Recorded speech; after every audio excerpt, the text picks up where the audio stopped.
Hey community, we're here for a live dev chat with lead game designer Jesse Knapp, who's going to sit down and take a few minutes to answer a couple questions with us.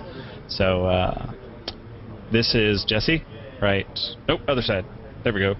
Where's the camera? It's here. Haha, there's Jesse. And I am the community manager, Chem0. Some of you might recognize me from in-game or on the forums. And without any further ado, I guess we'll jump into our questions. How's the weather in Singapore? It's warm. I think it's pretty sunny right now. So, good. All right. So these are all questions that have been pulled from the community. We had a thread on the forums, and the first question which we pulled is, with the growing interest in the game, 010 patch marketing and the Total Biscuit video, it would seem that there's an influx of interested new players coming in. With that, they will surely realize the flaw in the matchmaking system, in which they're being put up against players with grossly higher tiered skill and level than their own.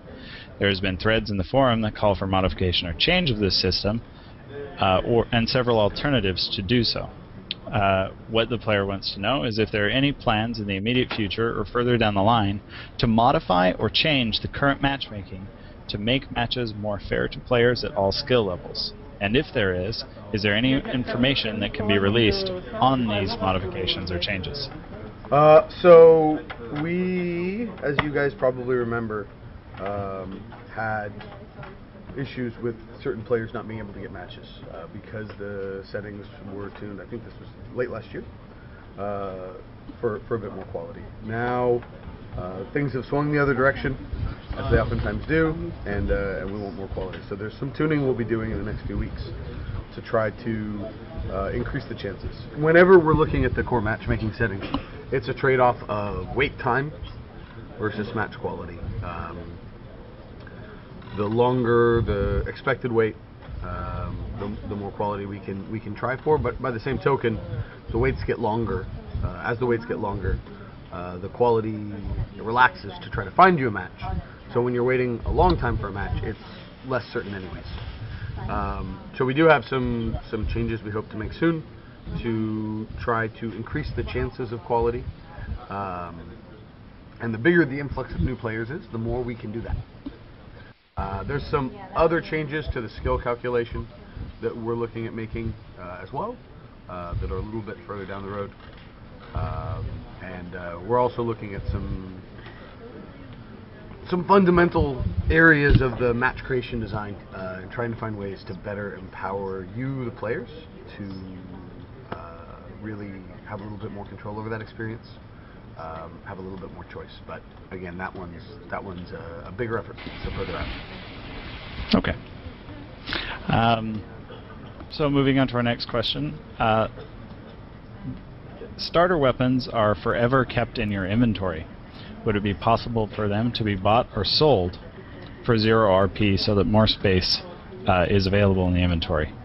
So, I know this is going to sound silly to some, but basically, if you can sell all your weapons, you can enter a game without any weapons, and that's bad. So, right now, we have an old system that keeps you from selling your starter weapons.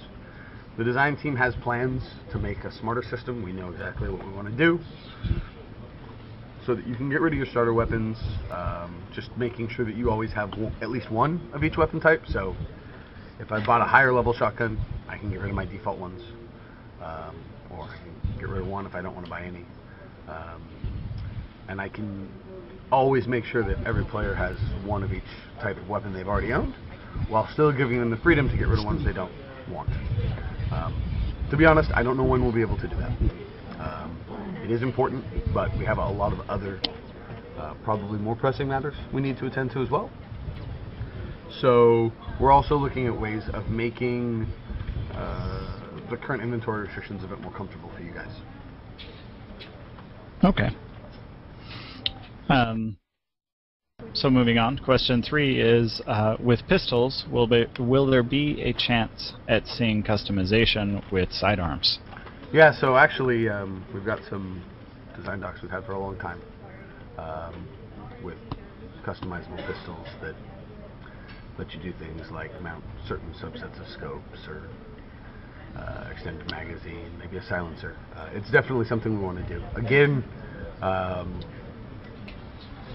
the way I see customizable pistols, and maybe I'm wrong, you guys got to tell me, but the way I see it right now is it's a really cool, fun thing that it would be nice to have, but there's some fundamental things we need to be addressing first. It's different than, we create new maps, we create new weapon variants and content regularly, and that's one part of our team that can just continue doing that. But to make customizable pistols involves other parts of our team that are currently looking at things like security, anti-cheat, performance, that kind of stuff. So to me, those are more important right now. And this might be applicable to the team you just mentioned, but our next question says, is there any chance that vote kick or map vote will be implemented so that players can have a little more control over what happens in their matches? Yeah, again, I think this comes back to the first question for me, which is we've got a multi-phase plan for matchmaking. Some short-term changes we're going to make, some short to mid-term changes we're going to make that should have a little bit more impact, and then some that are a little bit further down the road that are going to really try to change a bit the philosophy, and that is giving players a bit more choice or control over their experience, and giving them more of a choice of control or time, as opposed to the system trying to guess what they want. Okay. Well, I'm sure players can look forward to that. Yeah, I am.